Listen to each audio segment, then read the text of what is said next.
날마다 나를 살리는 큐티 이성호 목사입니다. 오늘 큐티 본문은 시편 37편 1절에서 20절까지입니다.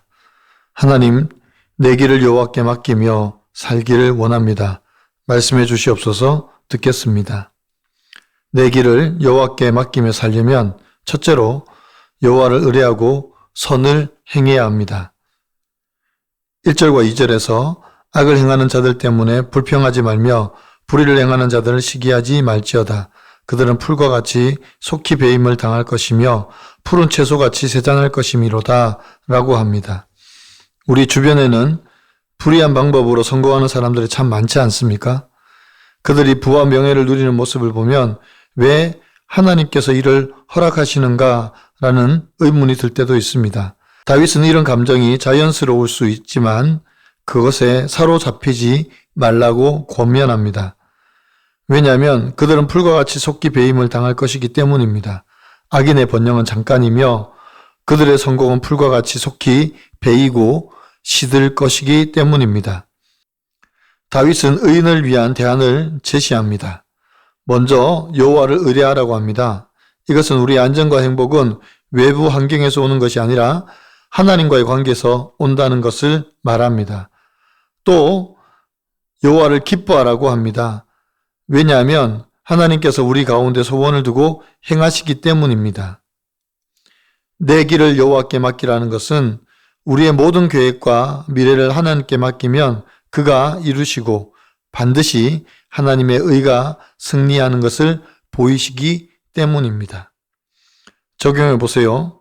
내 주변에 하나님을 믿지 않지만 형통한 사람은 누구입니까?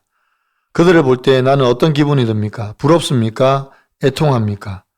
내가 하나님께 맡겨야 할 시선은 무엇입니까? 부러움입니까? 아니면 공의입니까? 내 길을 여호와께 맡기고 살려면 둘째로 불평하지 말고 잠잠히 참고 기다려야 합니다. 7절과 8절입니다. 여호와 앞에 잠잠하고 참고 기다리라. 자기 길이 형통하며 악한 꾀를 이루는 자 때문에 불평하지 말지어다. 분을 그치고 노를 버리며 불평하지 말라. 오히려 악을 만들 뿐이라고 합니다. 마틴 루터는 여호와 앞에 잠잠하고 참고 기다리라는 말을 하나님께 조용히 하라. 하나님이 당신을 붙들도록 하라고 말씀했습니다. 그저 하나님께 맡기고 하나님 안에서 쉬고 기다리면 하나님이 이루실 것입니다.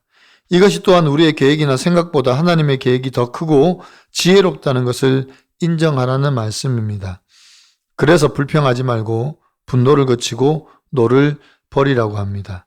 왜냐하면 오히려 우리가 이런 감정들 때문에 잘못된 행동을 하거나 부적절하게 행할 수 있기 때문입니다. 9절에서 11절입니다. 진실로 악을 행하는 자들은 끊어질 것이나 여호와를 소망하는 자들은 땅을 차지하리로다. 잠시 후에는 악인이 없어지리니 내가 그곳을 자세히 살필지라도 없으리로다. 그러나 온유한 자들은 땅을 차지하며 풍성한 화평으로 즐거워하리로다고 합니다. 다윗은 악을 행하는 자와 여호와를 소망하는 자를 대조하고 있습니다. 여기 하나님을 소망한다는 것은 하나님께서 우리에게 주실 기업을 소망한다는 것입니다. 예수님께서 팔복에서 온유한 자는 복이 있나니 그들이 땅을 기업으로 받을 것이미요라고 하신 것처럼 온유한 자들은 땅을 차지하며 풍성한 화평으로 즐거워할 것이라고 말하고 있습니다. 이것은 곧 하나님의 공의의 실현이 반드시 악인과 의인에게 나타남을 말하고 있습니다.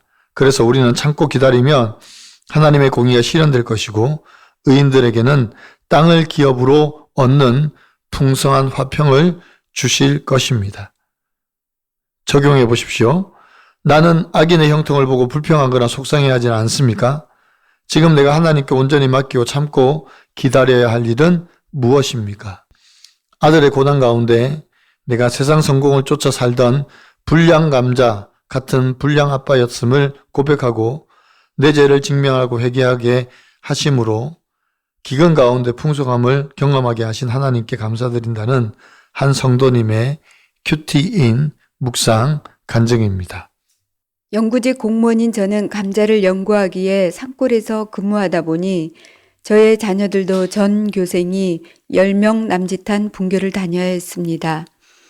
아들과 동갑인 조카는 외국에서 학교를 다녔는데 그렇게 자녀 교육을 시키는 형이 부러웠습니다. 특히 직장 동료가 감잡칩을 만드는 대기업으로 스카웃되어 고액의 연봉을 받으며 잘 사는 모습을 보면 시기심이 올라왔습니다. 이렇게 저는 여호와를 의뢰하라고 선을 행하라 땅에 머무는 동안 그의 성실을 먹을거리로 삼을지어다 라는 말씀을 신뢰하지 못했습니다. 그래서 불안과 두려움을 술과 담배로 해결하고 오직 세상 성공을 목표로 악한 꾀를 내며 열심히 살았습니다. 그러다 저는 국제감자연구소에 해외 파견을 나가 근무하게 되었고 해외 연구소장까지 오를 수 있었으며 아이들도 외국에서 유학하게 되었습니다. 이렇게 원하는 것을 이루고 나니 저는 금세 안일해져서 세상에서 유력한 지방과 결혼하려 한다는 아들의 말에 바로 승낙했습니다. 하지만 영적 분별력 없는 저의 결정으로 인해 아들은 결혼한 지 2년도 안 되어 이혼 소송을 당했습니다. 저는 괴로워하는 아들을 보며 마음이 찢어지는 듯한 아픔을 느꼈습니다. 그제야 의인의 적은 소유가 악인의 풍부함보다 낫도다라는 말씀이 진정으로 가슴에 와닿았습니다. 저의 오른팔 같은 아들의 인성이 부러지는 사건을 겪고 나서야 제가 붙들 수 있는 분은 오직 하나님밖에 없음을 깨닫게 되었습니다. 감자 연구로 박사 학위를 받으며 세상 성공을 쫓아 살던 제가 바로 불량 감자 같은 불량 아빠였음을 고백합니다. 아들의 고난 가운데 내 죄를 직면하고 회개하게 하심으로 기근의 날에도 풍족함을 경험하게 하신 하나님께 감사드립니다. 앞으로도 내 힘이 아닌 하나님을 의지해 영적 가장과 교회 소그룹 리더의 사명을 잘 감당하겠습니다. 저의 적용은 외국에 사는 안 믿는 형님과 조카들에게 SNS로 큐티한 내용을 보내겠습니다. 예전 직장 동료를 만나면 제 간증이 담긴 큐티인을 전하겠습니다. 입니다. 14절과 15절 말씀입니다. 악인이 칼을 빼고 활을 당겨 가난하고 궁핍한 자를 엎드려뜨리며 행위가 정직한 자를 죽이고자 하나 그들의 칼은 오히려 그들의 양심을 찌르고 그들의 활은 부러지리로다 라고 하십니다. 다윗이 악인의 결말을 이야기합니다. 악인들이 의인들을 해치려 할 때 하나님은 그들을 비웃으시며 의인을 보호하십니다. 악인들은 그들의 무기로 스스로를 해하게 하신다고 말씀합니다. 악인의 성공은 일시적 뿐일 뿐만 아니라 결국 멸망하고 사라지게 됩니다. 그러나 하나님을 신뢰하고 의지하는 자는 기근 가운데도 풍족함을 누리게 하실 것이라고 말씀하십니다. 사랑하는 성도 여러분, 세상을 볼 때 악인이 더 잘 되는 것 같고 악인이 득세를 내서 모든 권력을 쥐고 흔드는 것 같지만 우리가 참고 기다리면 반드시 하나님의 공의가 실현될 것입니다. 악인의 흥함은 이른 아침에 잠깐 피었다가 해가 뜨면 사라지는 안개와 같습니다. 그러나 우리를 비추시는 공의의 빛은 영원합니다. 그러니 우리는 참고 인내하며 기다려야 합니다. 반드시 하나님의 공의가 이 땅 가운데 이루어지기를 기도하며 기다려야 합니다. 악인을 반드시 멸할 하나님을 오늘도 의지하고 참고 기다리며 기도하는 저와 여러분의 삶이 되기를 간절히 축원합니다. 기도드립니다. 사랑하는 주님, 지금 이 나라의 제약이 너무 관영해 있습니다.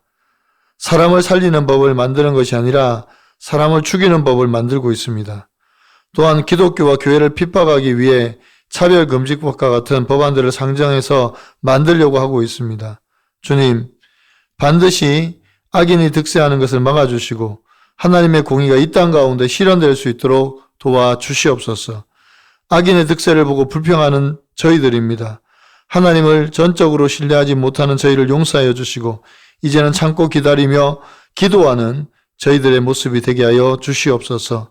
그래서 반드시 온유한 자가 땅을 기업으로 얻는 역사를 보게 하여 주옵소서. 주님의 때를 기다립니다. 감사합니다. 예수 그리스도의 이름으로 간절히 기도드리옵나이다. 아멘.